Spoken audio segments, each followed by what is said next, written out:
Hello everyone, welcome back to another episode in my week series on International Women's Day. Yesterday we had the gorgeous Caroline, today we have Lola.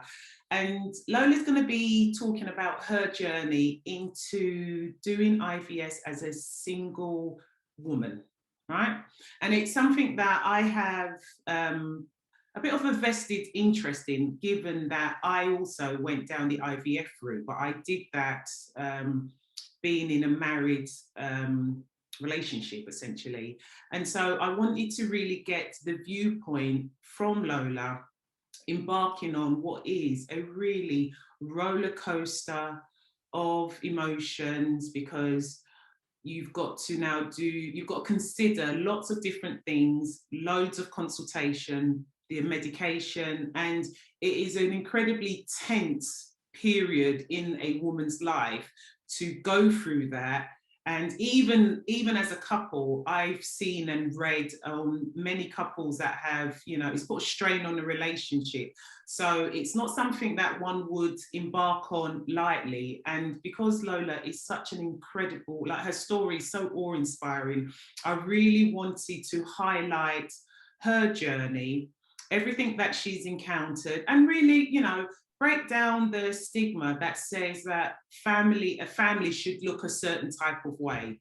Okay, so I'm going to let Lola introduce herself, and then we're going to go deep into her incredible story of becoming a mum. So Lola, introduce yourself, my love. Thank you, Sue. Hello, I am Lola. I'm 32.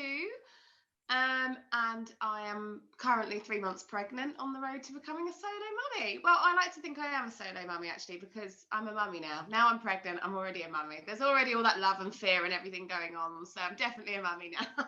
Oh, I'm so excited. Go on, keep going. I'm just excited, seriously. I don't know what to say. I'm currently studying a law degree at the moment.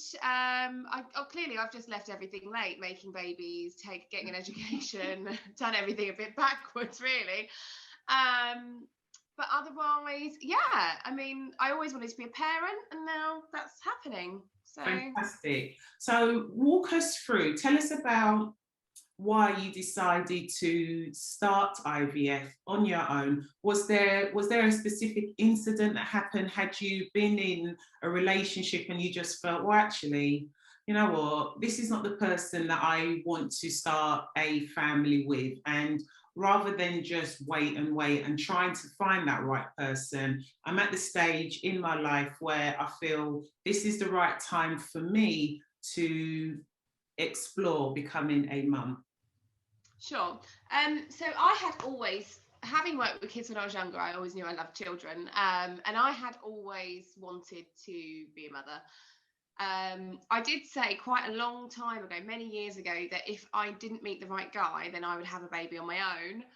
And then shortly after making that statement, I went into a 7-year relationship. And I had, in that relationship, intended to get married and have babies, and that was the traditional idea of what I wanted.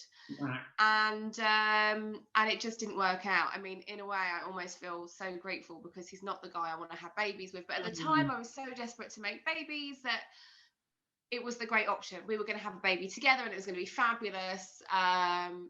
It was never going to be quite that fabulous, but I thought it was at the time. We actually broke up in November 2019. And then in December 2019, I was in France with my aunt, and I started just browsing sperm banks and seeing what my options were. And then I got back from that trip in January, just before New Year, and I basically told everybody, right, I'm going to have a baby. Like, I'm 32. Well, I wasn't. I was 31 then, actually. I just said to everybody, I've just wasted 7 years of my life. I'm not going to give someone another 7 years and come out of it nearly 40 and have to do it on my own. I might as well just do it now. So that's it. That's kind of the decision was made. I make my decisions very quickly. I like to think you're decisive when you're making a decision. Yeah. You don't. I'm very good at making quick judgment calls as well. So as soon as it was like, right, it's done, that's what we're doing. So and so how would you say the reaction of your friends and family? Did they, were they like, okay, were behind you 110%, or was there a little bit of reservation from them? So the very first conversation I had was actually with my aunt in her house in France, and interestingly, she was single for many, many years, and she actually only got married in her 50s. And she did say to me at that point, she was all for it. She just said, well, do you know what? If I'd had more support, my grandparents were very old school, by the way. I come from a very traditional Spanish family. So she just said, I mentioned it years ago to Nan and no one was on board. And she said, if I'd had more support, I might have done it myself, but it just ended up getting too late. So, I'd be there for you if that's what you want to do. And that was the first conversation when I was browsing sperm banks, talking about it as a maybe. And I think that kind of gave me the nudge to be like, do you know what? Am I allowed to swear? Yeah. Okay. So that was the moment when I just thought, fuck it, I'm going to do this. So I got back and I was like, right, hi, Dad, let's have a chat. What was Dad's response like when you... My dad isn't a man of many words anyway. He likes to be the quiet one in the background watching everybody else. But just like his father, really, very traditional, old school Spanish man. Yeah. But no, he kind of just knew, like, I'd been up and down in the relationship. We were supposed to have got married, and it didn't. We broke up before that happened. And my dad knew that I was just a bit like, what the fuck is going on in my life, Yeah, of course. And so really at that point my dad just kind of knew that I was going to do it anyway, really, so he was all for it. He was like, if that's what you want to do, then of course I'll support you. And it wasn't so much a you should do this, it was more of a, if that's what you're going to do, then of course I've got you back. And that was it, really. And what about other family members? What was so like the rest of my family were great.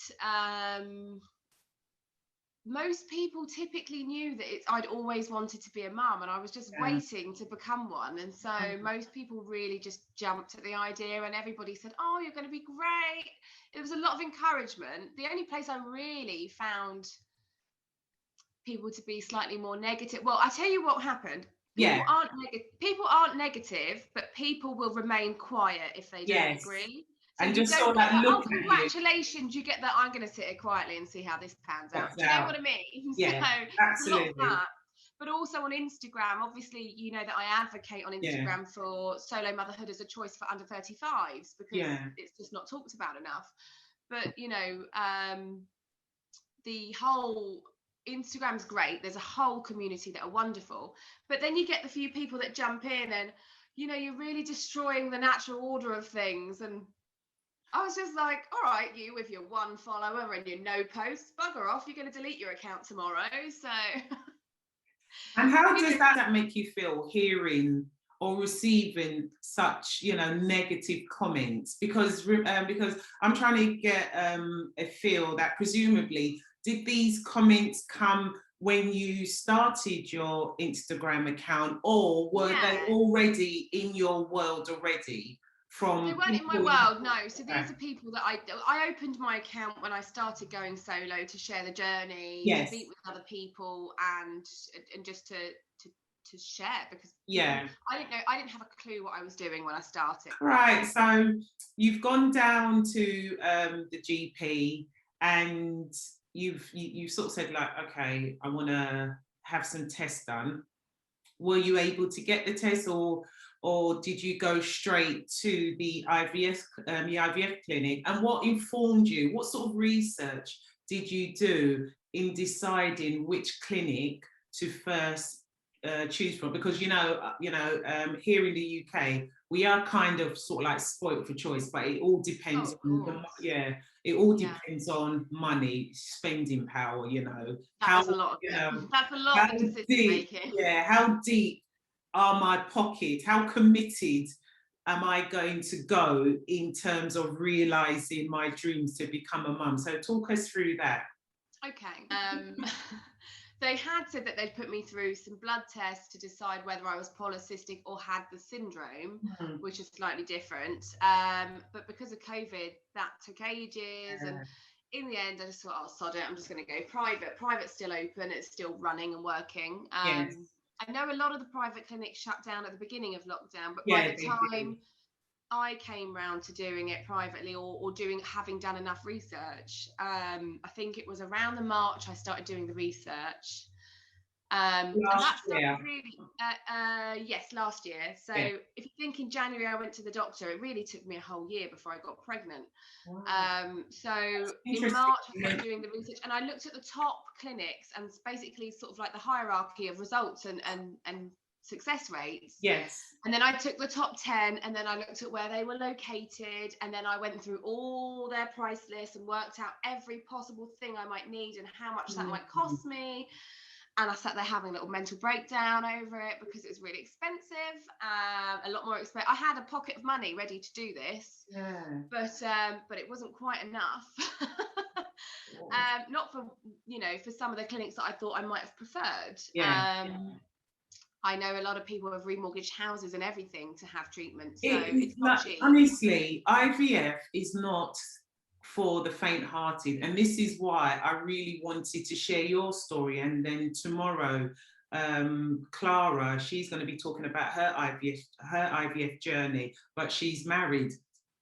But she did hers in Europe. I think she did hers either in Denmark.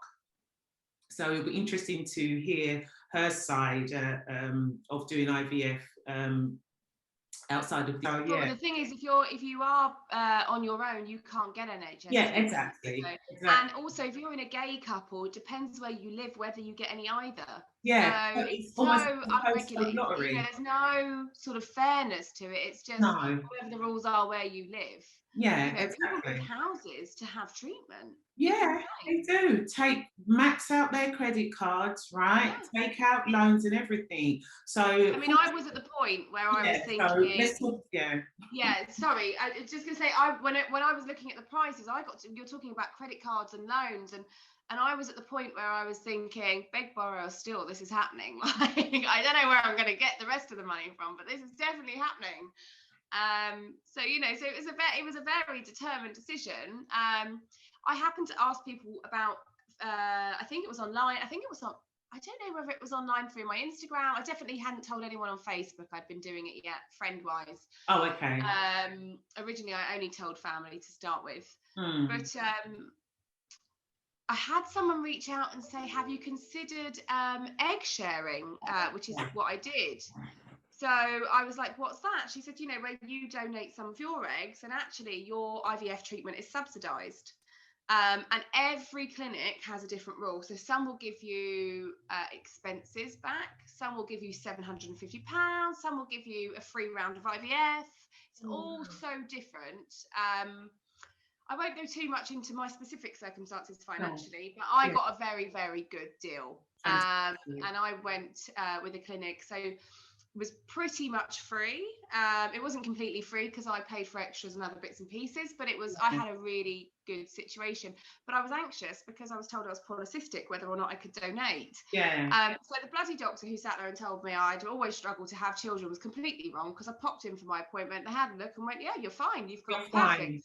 Your egg reserve is incredibly high for your age. Okay, great. Oh wow. So, and you know, the thing is, I think that's a really so on the one hand, we're doing the IVF, but we're also potentially gifting another childless couple. Well, they are still pregnant, so they are supposedly, now they're past the 12-week point. Do you know this?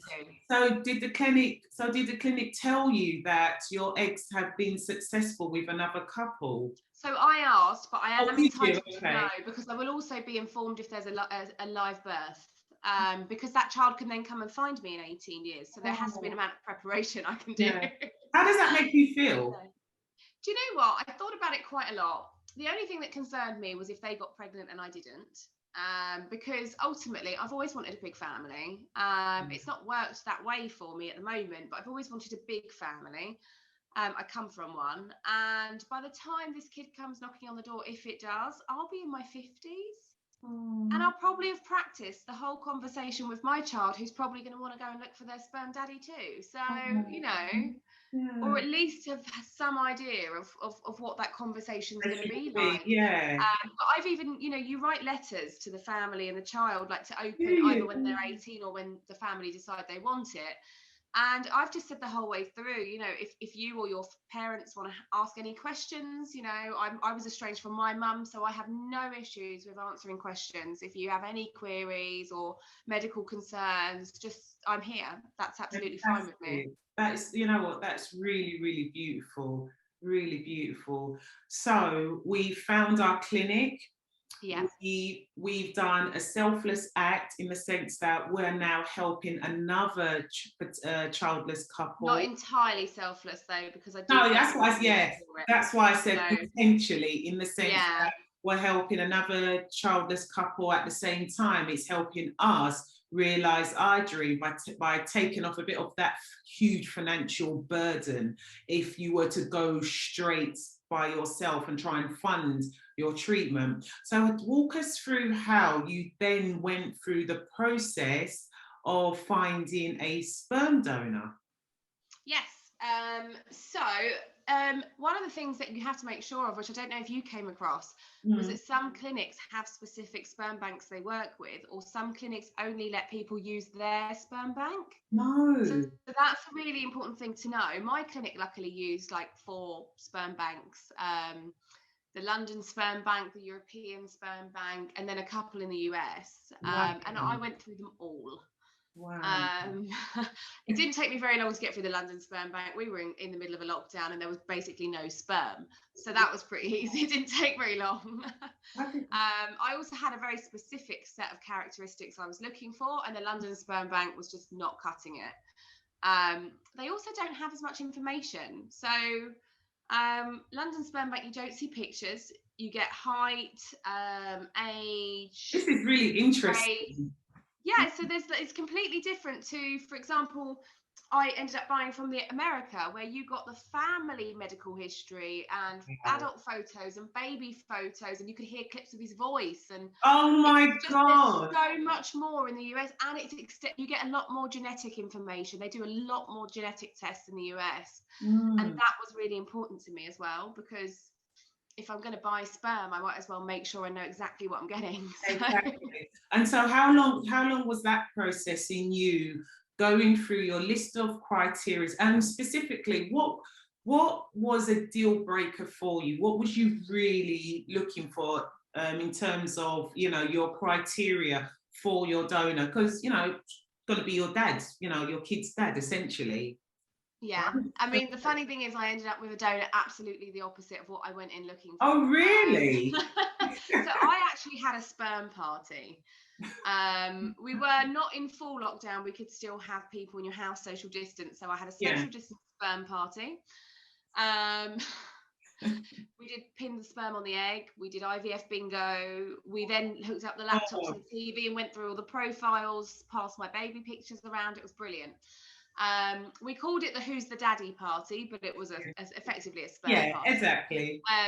So my original brief to everybody at that party was, I want the baby to have blonde hair and blue eyes and be tanned like me. So it looks like it belongs to me. Yeah. Because if it looks like it belongs to someone else, it's going to feel out of place in my family. Yes.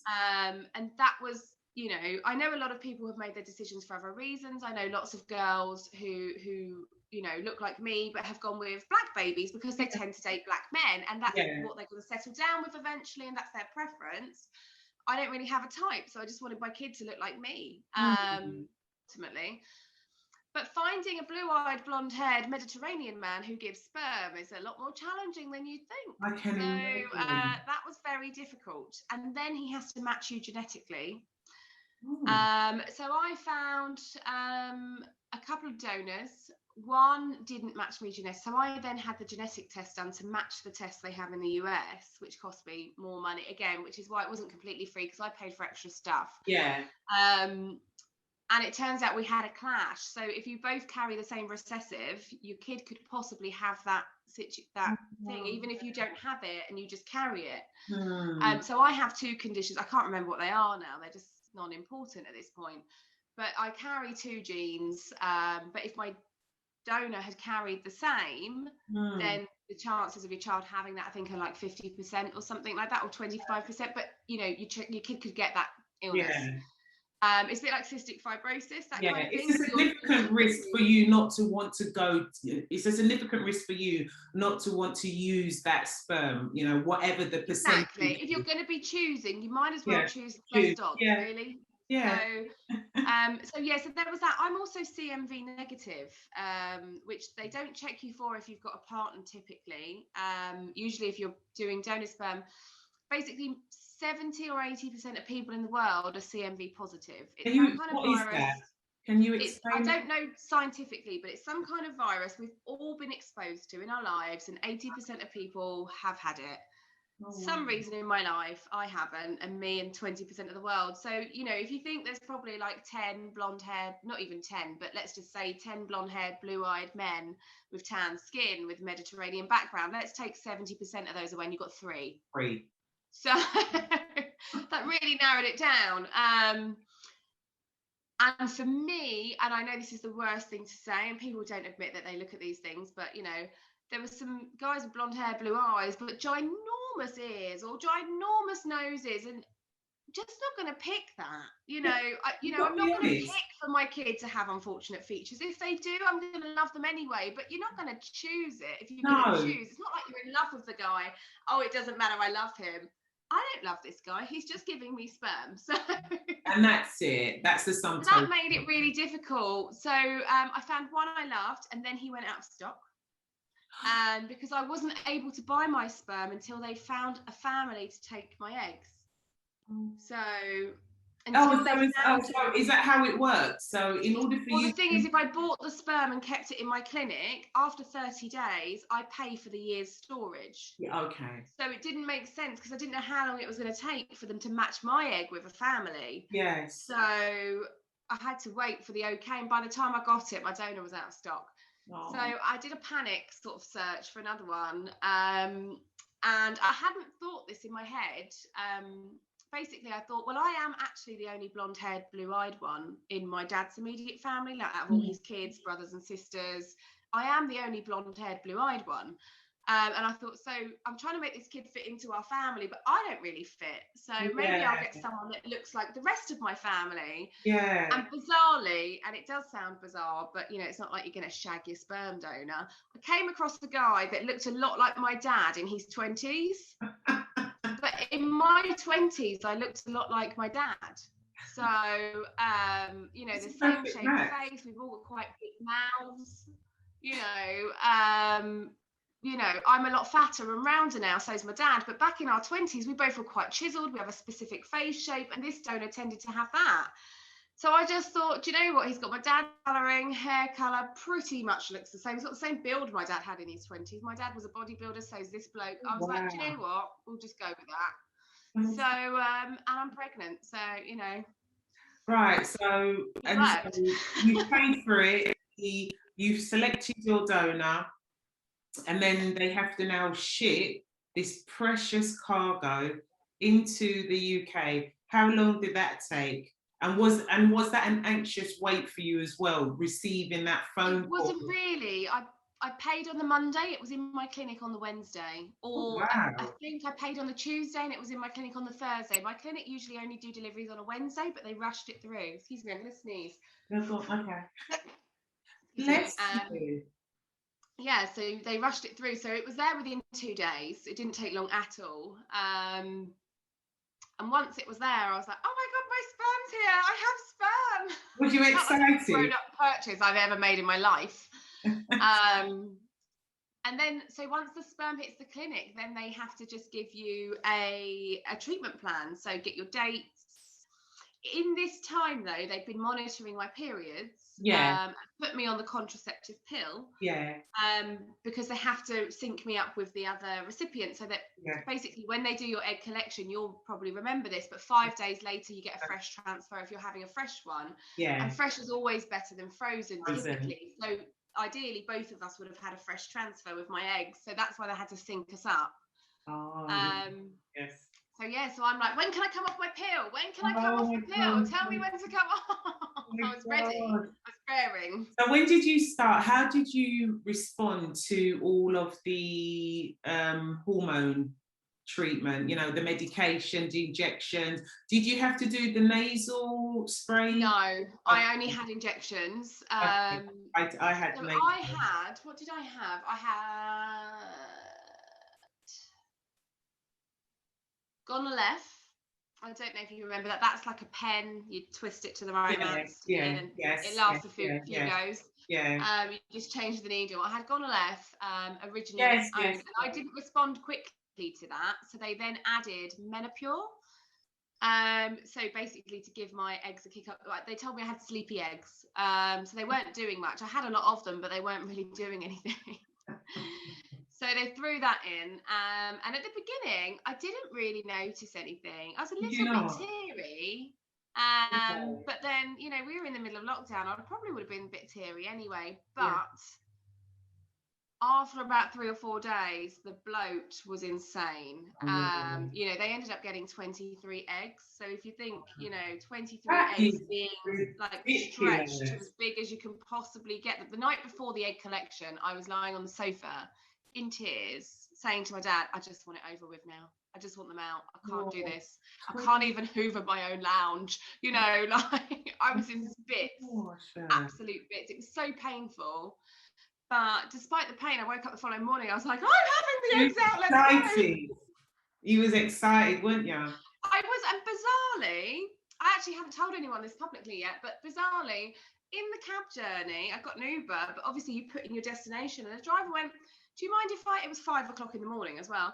Do you mind if I ask you if you're having IVF? And I went, yes, I am. He was like, we had IVF and that's how we got our son. And, you know, it was really nice to share this story. And it was just what I needed before going in for IVF, I guess. The universe, the law of attraction. That's what that is. It was amazing. You know, and just having someone say, I know how much this means to you. Really good luck. You know, I was just like, oh God, yeah, you know, really hormonal. Oh my God. Exactly. And you know the thing is, I think unless you go down this journey of IVF, I think people tend to, those that have not gone down this route, maybe there may be a perception that there isn't that emotional connection yet.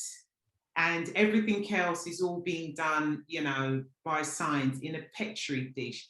But for me, when we did it, I had the emotional connection from the very first snort of the nasal spray. So I was full mold into, right, this matters, you know, the medication matters, everything matters. So I was that first time you inject, did you inject?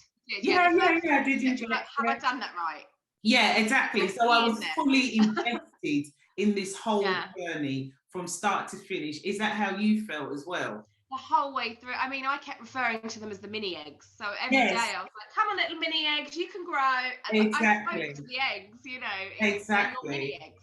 Exactly. So when you had the egg collection and you're not feeling as groggy, and they told you the number, like, damn, girl. I know, it's a lot of eggies.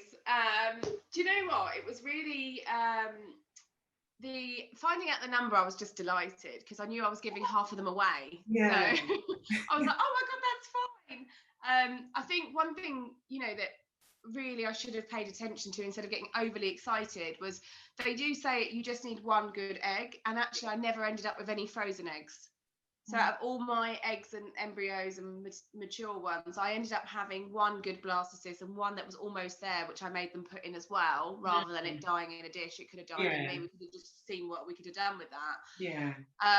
You know, but, you know, out of all of that, I got what? I mean, it only takes one. We all know this. But, you know, but so a lot of people are like, I didn't get many eggs, I'm so disappointed. I would always say to them, like, no, you might have got a really good in there, you know.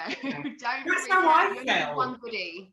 That's how I felt. I only got 10 eggs and I was proper deflated. But that's huge compared to so many, Sue. You see, a lot of people going through IVF are doing it because they don't have many eggs and their chances are so low to start with. You know, people's stories are just so different. But you say I only got 10. People are terrified. Was you? And the reason is because the deal you get for sharing eggs only works if you have at least a certain number to share.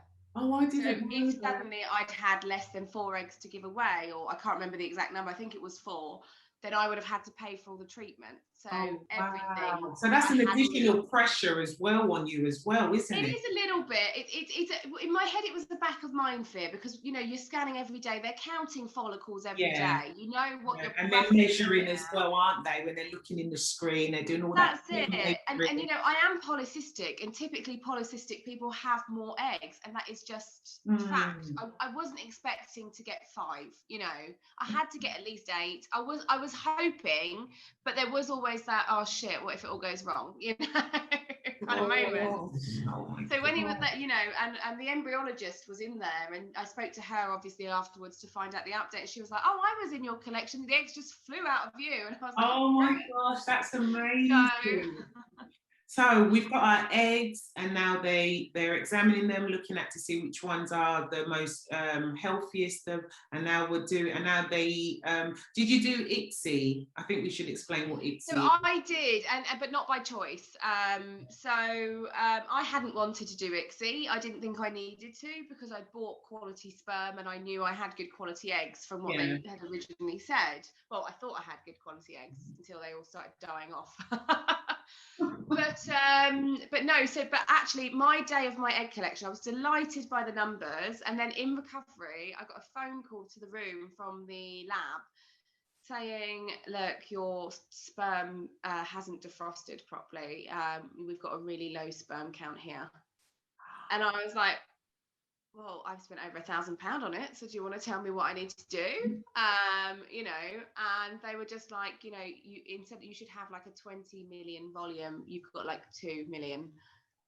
Which sounded like a really large number to me. So at the beginning, I was like, "Yeah, and what does that mean?" Yeah. You're not telling me you're not telling me 10. You're telling me 2 million 2 sperms. There's only like 9 eggs there. Go for it. And she said, at this point, we would always recommend ICSI. And ICSI, like you say, ICSI's a choice. So it's you can either put the eggs in the dish as they do with the sperm, and then hope they find each other and figure it all out. Which I thought having good eggs and lots of good sperm that you spend lots of money on would happen.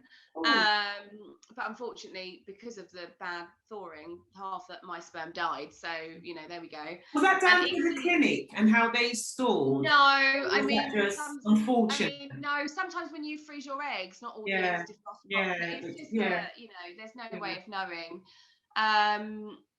I have to say the sperm bank were really bad about managing it. They haven't offered me anything in return.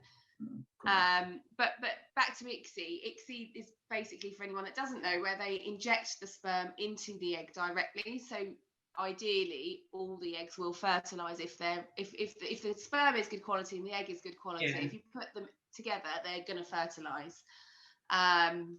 So I think, actually, I've got the numbers here. Hang on one second. I had 23 eggs. I got to keep 12, so I donated 11. Oh, wow. Of my 12, 7 were mature. And by the next morning, 6 had fertilized. So that's with the ICSI. I don't get to know an awful lot about the eggs I donated, except that 8 were mature. So they don't look at them, they just split them, and then you get what you get. It's to make it fair. So they got 8 mature, I got 7 mature. I don't care now, I'm pregnant, so are they. It all works out fine.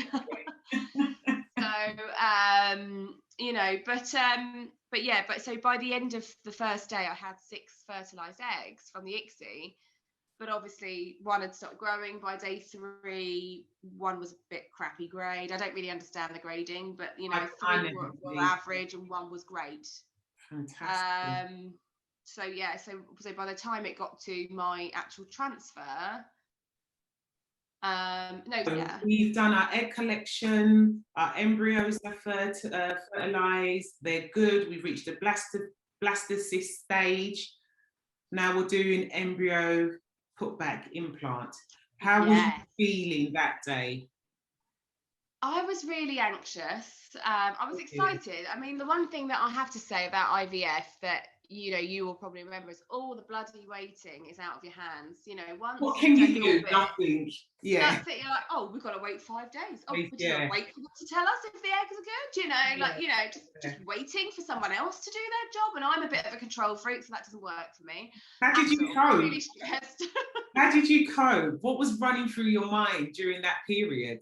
The waiting. The whole way To through get the that IVF, I just, because at that point, you can't do anything else. out of your You know, hands. like it's completely, but I did have like I went into the appointment with a slight kind of, right, they're going to listen to me, because the whole way through, they tried to tell me that I should only implant one embryo. Oh, really? Because of my age, because of the risk of and because I don't have fertility issues. I'm there because I'm solo, not because I can't conceive. Oh, right. Oh, okay. The risk of multiples would have been was quite a high risk. And you know, it got to the point where I just thought, well, I'm just going to tell them I'd rather have twins than no babies, so stick them both in, you know. We did. I have to say, my consultant who actually did the treatment was amazing. He was so funny, and I felt so at ease. But you know, and he said to me, "This is my advice. This is what we would want you to do. I completely get it. There are other circumstances, financial. You know, it's your decision." And I really respected that, because until that point, everyone had told me that I was going to have to fight for it because they don't like doing it, and they don't like doing it to women under a certain age. You know, giving them multiple transfer. Yeah. And he was just so good. I mean, you know, I was so nervous, like I didn't even realise I was making jokes like, "Come on, let's make a baby," and he was just like, yes. "All right." So how many embryos did you put back? Was it 1 or 2? 2. I had 2 put back. Obviously, only one of them made it. So I had 2 put back, and I'm not even joking. I was bricking it. How did you feel? So they've put 2 back. Was you nervous? What would you have done? Actually? I had twins. Yeah. Do you know what? I kind of convinced myself I'd be really okay. I mean, the thing is, I do want a sibling. Yeah. You know, in my head, I don't want to have one baby, because if I only end up being the only parent later down the line, if anything happens to me, that kid's on its own. Yeah. I wanted it to have a best friend forever, like, you know, you're never going to be on your own kind of thing. And I thought, if I have twins, I mean, I get to be fat and knackered and get it all out of the way once. You know, that's brilliant. You know, it wasn't my dream to have twins first time round, but I wasn't really terrified by the idea. I was quite excited by the idea of, oh, at least then I don't have to do this again, you know. I mean, I bloody hated the process. You know, really? Which part of the process did you hate the most? Which part did you find particularly the swelling and leading up to, I didn't have a terrible egg collection. I had no symptoms. After my egg collection, I was very comfortable, actually. I didn't suffer at all. I'd heard terrible things, but I was actually okay. But leading up to it, like the swelling and waiting around and the scans and, you know, getting your vagina out every other day for someone else to have a look, you know, at this point, everybody's seen my hoo-ha. So, you know, it was just one of those things. And I just remember thinking, oh, I'd love to not have to do this again. You know, like it would be really, but I went into it thinking, IVF, I'm going to make a baby, it's going to be so exciting. And I think I let myself down, because I spent a lot of time feeling really shit about doing IVF, because it hurt and I was swollen and I was lazy and dopey and lethargic.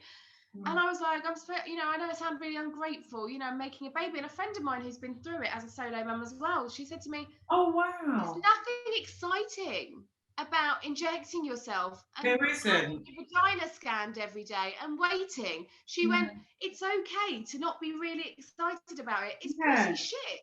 It's just like, because the thing is, so it's okay. I think there's a difference, and there, you know, there's a distinction in not liking the process, but still being super positive about the outcome. Yeah, exactly. You know, so there's, you know, there's 2 different things. So I don't like needles, and I definitely do not like having to put anything. Won't put anything up my nose. If my nose is blocked, it will remain blocked, because I'm not sticking up that. No, seriously, I can't. My nose is too small, first and foremost, okay? And it doesn't need anything going up there. So the idea of me having to, inhale or snort that little medication into my nose. It was awful. So I didn't like that part, but I was super positive. I knew instantly that this round of IVF was going to be successful. There was zero doubt in my mind. So I feel as though it's okay not to like something. It doesn't mean that we're thinking negative about that particular process, because there's lots of things in life that we don't like, but it doesn't mean that we should be negative about that. Do you know what I mean? So yeah. Look at how many women have horrendous pregnancies. Yes, exactly. They hate being pregnant, but of course they're not going to say, I don't want the baby. Yeah, they want to have the baby. They just hate being pregnant. Exactly. I never liked being pregnant, and I've only got very few photos.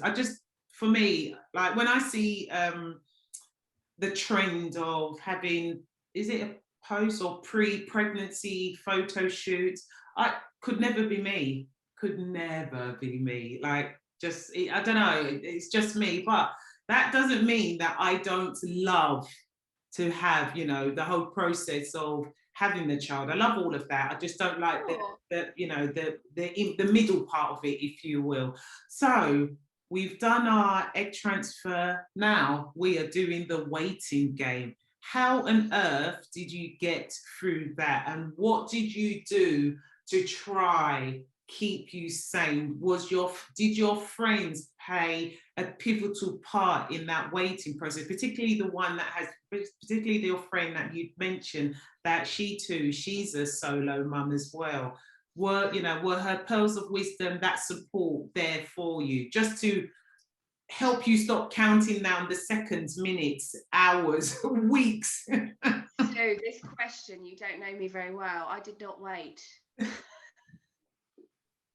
I did not wait. I know you didn't, but because I tested from the day I had the transfer. What you did. So from the day after the transfer, first of all, after the transfer, I was terrified that I'd weed the eggs out, because you have to go with a full stomach, and then obviously a full bladder rather. Yeah. And as soon as I got home, I was like, I really have to wee now, you know, and I thought I'd lost them then. But from the next day, I peed on a stick every day. I wanted to check that I had cleared the trigger, because I've seen online, and this is another thing about IVF, there is a lot of loss on social media, and going into IVF, that's terrifying, because you want to get your positive and be happy, but there are so many people who get their positive and 2 days later it's gone, or get to scan and there's no heartbeat, and it's absolutely terrifying. And so I wanted to test out the trigger so that I didn't get a false positive, so that when I got it, I knew I need to be in control now. I need to know what I'm dealing with, that's me. So I peed on a stick every day, and but I happen to have had my transfer on the same day as someone else. So she had her collection and transfer the same day, but she had her treatment in Czech, I think it was. Oh, okay. And so we were peeing on sticks together, like, oh, how's your stick? Nothing on mine, So that kind of got me through that period. Everyone kind of left me to it, because I had said I wanted an amount of privacy. Because if it was bad news, I didn't want to have to say to call everybody and update them, or have everyone call me and say, how's it going? And have to keep telling people, well, it didn't work, So I'd kind of already told people, like, back off, I'll let you know when I'm ready. But obviously this girl and I were going through the same experience, and on her day 4 she got a really fine line, and I remember thinking, well, this hasn't fucking worked, has it? What is going on?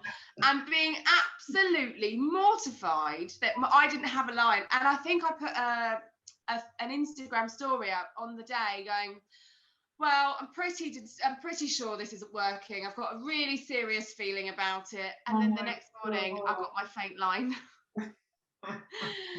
So, and it turns out she got her line a day earlier than me, but she was also at the time carrying triplets. And we found that out. She had done a double transfer and had triplets. She's now only got twins. Things haven't quite gone the way they should have.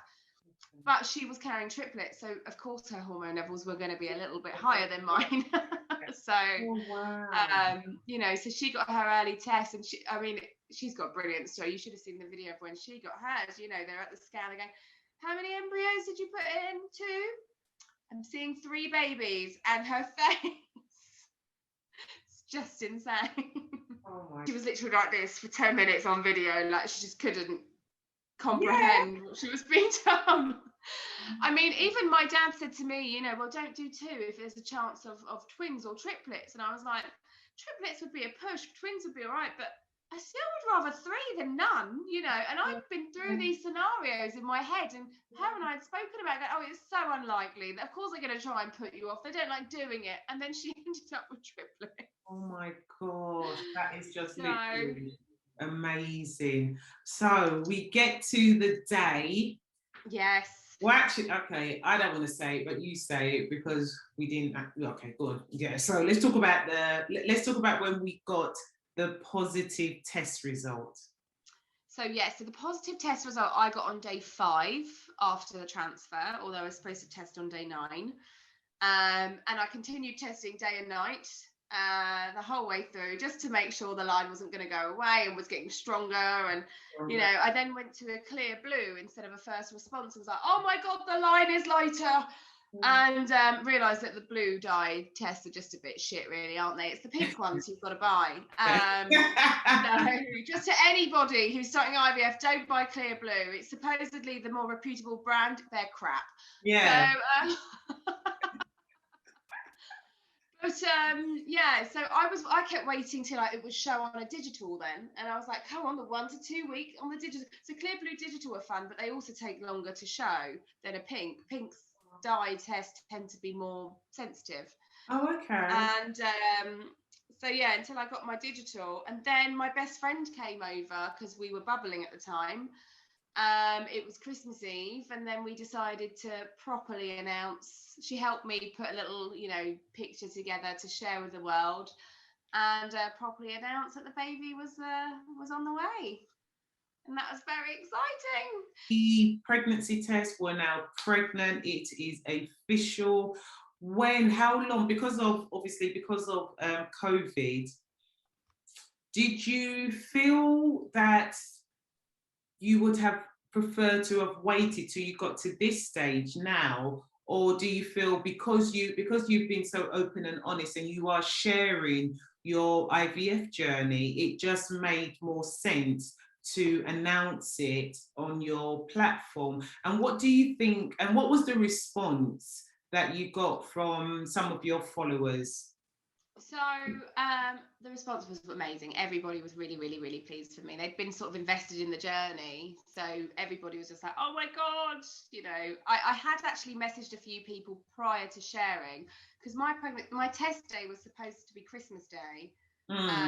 But not one, you know, I got my Christmas wish, but not everybody, I suppose, would have that year. So I wanted to announce the day before, so I didn't ruin anyone's Christmas, anyone having a sensitive time, not maybe having had loss recently. And there are a few people that I knew that were going through the journey and actually hadn't fallen pregnant around the same time. So I warned them before I did it that I was going to be announcing, just to let you know, I'm happy if you mute me or whatever, but I'm going to be announcing maybe Christmas Eve, Christmas Day. Then obviously I decided against Christmas Day. So in terms of sharing, I would never have waited 12 weeks. So I can't keep a secret. I've never been able to keep You're a secret. like me. I can't keep a secret. If you tell me it's a secret, I can keep it, but I'll be sitting there like, I can't keep my when can I tell someone? Yeah, but I can't keep my own secret. Exactly. That's it. But so I had, again, because I've shared the whole IVF journey on Instagram, I had said to people, I'm going to be a bit more elusive with the dates from the time I have the treatment, because I don't want anyone to guess when my test day is, and I don't want people asking. I want the privacy to announce in my time. Yeah. People were quite good about that, although I did get a few, any news? Generally people were quite good about that though. But then I got really excited and was like, I'm here, I'm having my egg collection. I was really crap at being elusive about the dates. But then people tended to know that my test date was Christmas Day. because after I got my positive, I told people, so people weren't asking up until that point. So I then announced on Christmas Eve, so it was still a bit of a shock. People weren't expecting it yet. I never, you know, I've got an issue. I know people that have loss.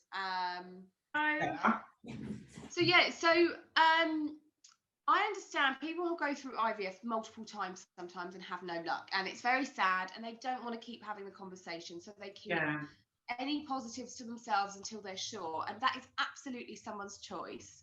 But I got a lot of comments from people about, oh, you should have waited, or oh, you know, my friend announced early and then she had a miscarriage. And I kind of thought to myself two things really. First of all, well, I've already made the decision, so telling me someone else's misfortune isn't going to make me change my mind now. It's already out there. I can't change it, so why do I need to hear these horrible things? And secondly, you know, I was speaking to a friend about my decision, and we discussed basically the fact that everything to do with women and women's bodies is dictated by how other people, usually men, are going to feel. So, you know, don't talk about periods. Oh, how horrible is that?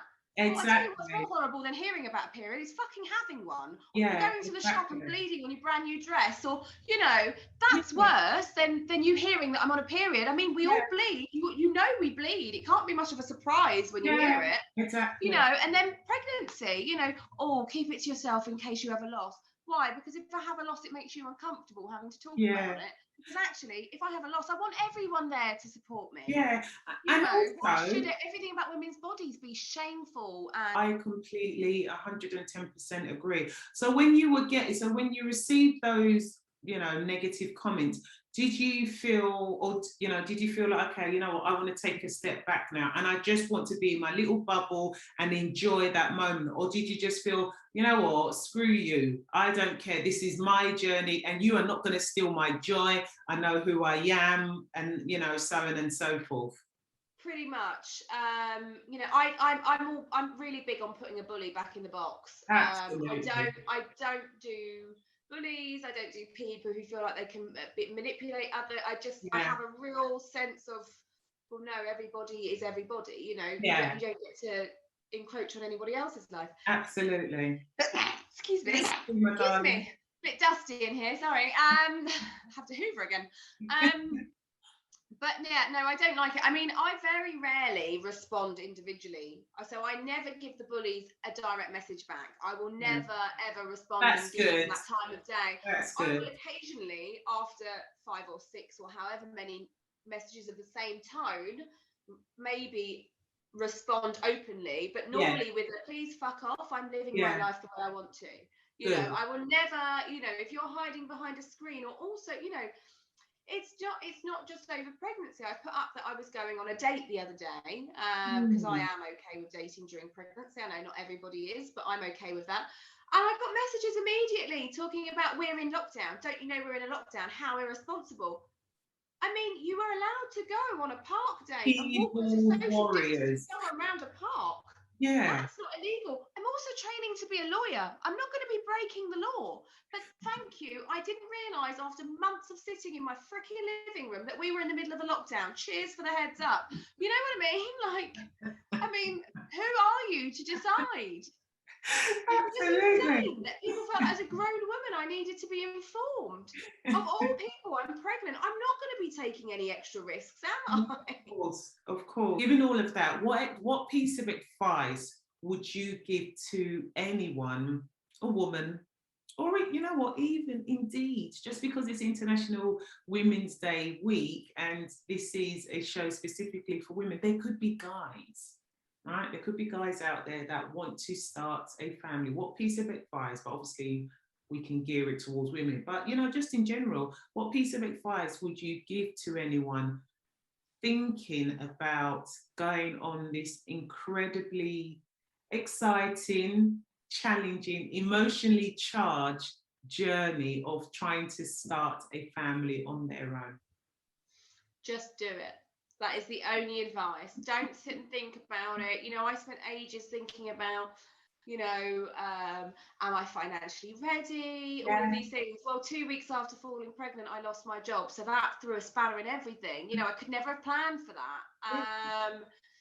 you may never be in a better financial situation than you are now, but are you still going to want to be a parent in 5 years time? Probably yes.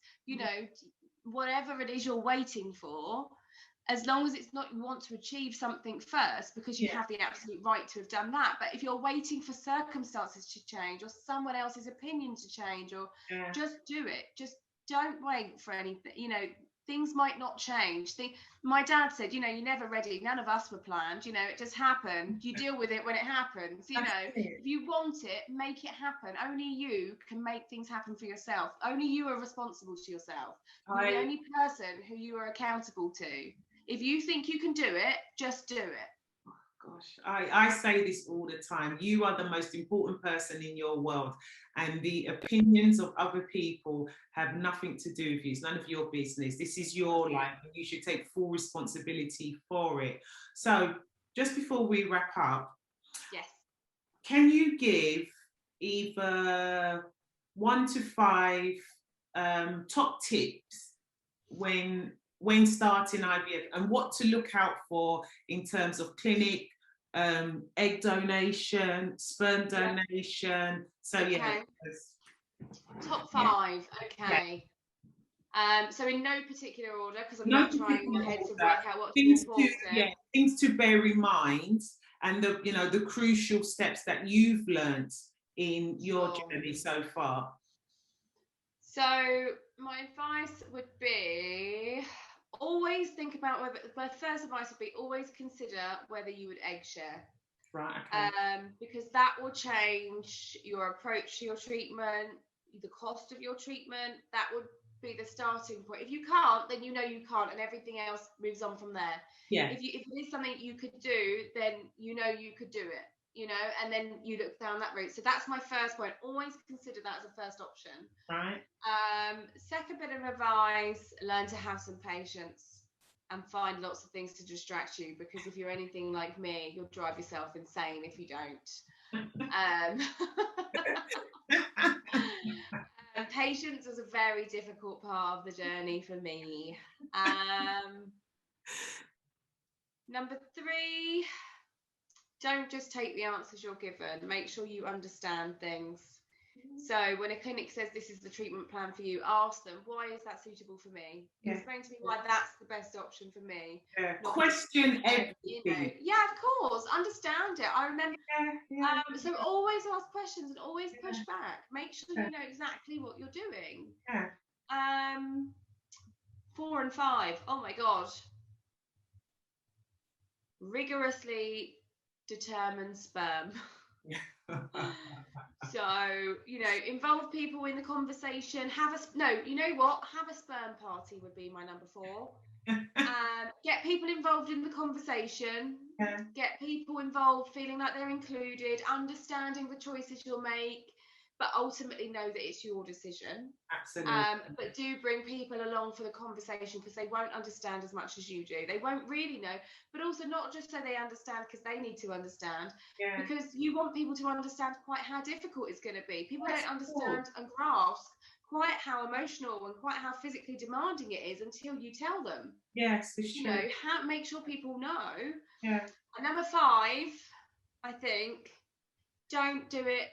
Don't get pregnant in lockdown if you can help it. And the reason I say that, and that's a big reason, I thought I'd be absolutely fine getting pregnant during lockdown, and I'd just sit at home and get fatter and happier, and I wouldn't care because I didn't want to do anything or see anybody, because I'd be getting more pregnant and staying safe. But I think I've really lacked in the fact that, when you get pregnant, I've waited so long to have a baby and for the circumstances to be right. And, you make all this fuss of everybody who gets pregnant before you, and, all the hugs and the congratulations, love. And actually, I haven't had any of that.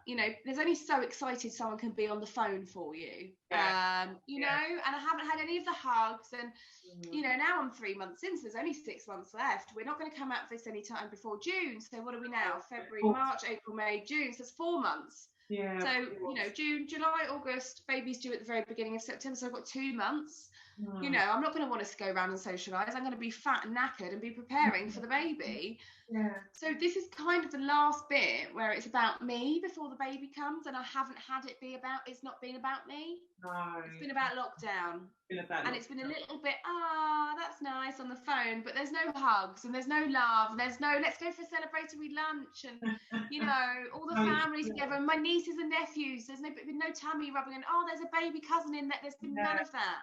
Yeah. I've missed all of that. So I would say if you can plan it to not fall on a lockdown, then that would be my advice, because it's not been great. I've loved being pregnant, don't get me wrong. I've loved being pregnant, and I've loved being indoors and away from all the danger out there and the COVID and the germs and everything. But I haven't had the pregnancy experience that I have spent my life dreaming of. I guess that's the best way to describe it.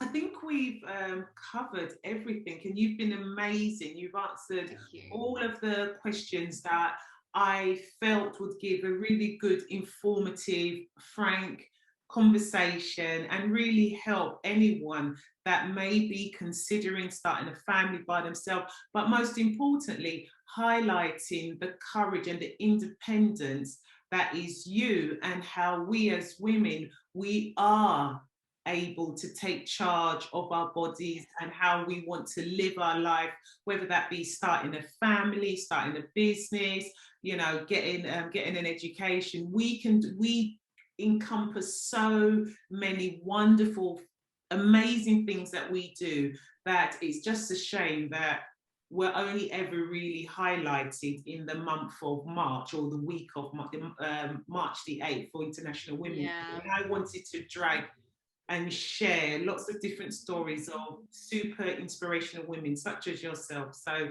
thank you so much, my darling, for sharing. Thank you for having me. No, it's been an absolute pleasure and honor. I'm going to share Lola's Instagram handle so you can follow her amazing journey. And she also, and the thing is, not only does she post stuff about herself, she's also super informative, and she does post other information about IVF. Check out her information. But before I sign off, can you tell everybody what your Instagram handle is, Lola? Yep, it's make_me_a_mummy. So come to Make Me a Mummy and find out more about IVF and solo motherhood, and hear me shouting about, you know, why we should be allowed to do it under the age of 35 without stigma. So as I said, I'm going to leave all of the information to her handle so you can follow her. You can even, you know, if there's anything that we haven't covered in today's episode and you do want to know more information, then as I said, feel free to reach out to Lola. She's super approachable. I know her for some time, so yeah, I'm just super excited to see our little cargo, our precious cargo. But anyway, thank you so much for joining me today. And guys, tomorrow, on tomorrow's episode, I'm just changing the screen. In tomorrow's episode, I have Clara, and she's going to be talking about her IVF journey as a couple. And as I said at the start of today's episode, I think a lot of people feel as though if you're in a couple, there's more support. But I know for a fact that doing IVF as a couple can put a strain on the relationship. So it'll be interesting to hear her story, doing IVF in a foreign country, and how that compares with my story. And so yeah, there'll be lots of information on that episode tomorrow. So gonna say goodbye now, and look forward to sharing yet another video and another podcast episode. Remember guys, be great because you are. Thank you, bye.